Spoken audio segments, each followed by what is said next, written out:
Sinon, comment elle est? Bienvenue chez Instruction Dog Réunion. Aujourd'hui, nous savons ensemble la discipline. Mon objectif est de vous venir en aide à domicile pour éduquer ou rééduquer votre animal de compagnie, votre garde du corps, votre compagnon de balade et tout autre rôle que vous attribuez à votre chien. La discipline, c'est installer des règles de vie avec le chien. En premier temps, il faut que tu fasses comprendre à lui que ses hôtes, ils déclenchent toutes les actions. Quand il vient chercher l'interaction, tu refuses. Tu indiques à lui par une négation, comme par exemple le non, pour montrer que tu refuses l'interaction. Une fois qu'il fait demi-tour et qu'il a compris que cela refuse l'interaction, là, tu attends 5-10 secondes et tu rappelles à lui et tout de suite, tu démarres l'interaction. S'il y a une demande le jeu, tu commences à jouer. S'il y a une demande des caresses, tu commences à faire la fête. Bien sûr, il faudra répéter plusieurs fois l'exercice pour qu'il comprenne le comportement. Mais je dois voir que ce sera très bénéfique pour eux. Pour que la fois où je sera occupé à faire autre chose ou que je n'aurai des invités à la maison, je n'aurai pas un chien qui sera tout excité à vouloir sortir tout le monde pour gratter l'amitié. Et au passage, je vais apprendre à lui le refus. En deuxième temps, il faut que tu fasses comprendre à lui que pour accéder à ce qu'il désire, il y a un comportement à adopter. Comme par exemple quand tu donnes à manger. Si tu instaure une bonne discipline, ceci demande au chien de mettre à lit assis, pas bouger, et il doit attendre le top pour qu'il puisse accéder à la nourriture. Il faut faire la même chose avec toutes les actions. Comme par exemple ça sorte le chien, au moment de mettre la laisse pour pouvoir sortir. S'il court de tous les sens, pas la peine courir d'y aller pour forcer l'action.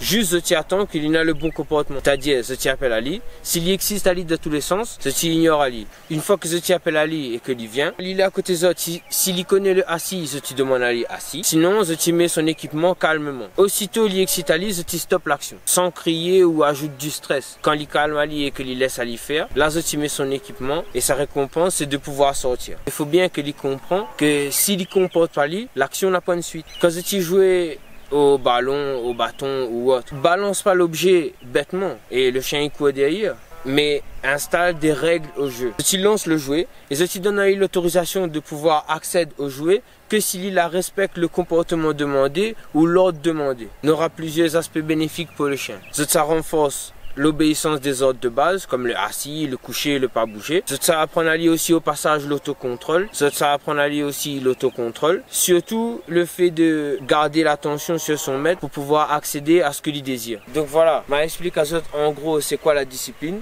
Mais après c'est eux qui fixent les règles, c'est eux qui mettent la discipline nécessaire en fonction des autres modes de vie. Donc oublie pas, laisse un pouce bleu, abonne à ça et n'hésite pas à appeler la main si tu rencontres des soucis comportementaux avec votre chien. Donc la semaine prochaine, nous savons ensemble comment jouer avec son chien tout en l'éduquant et à dimanche prochain. Suive et contacte à moi sur les réseaux sociaux au 06 93 91 90 52.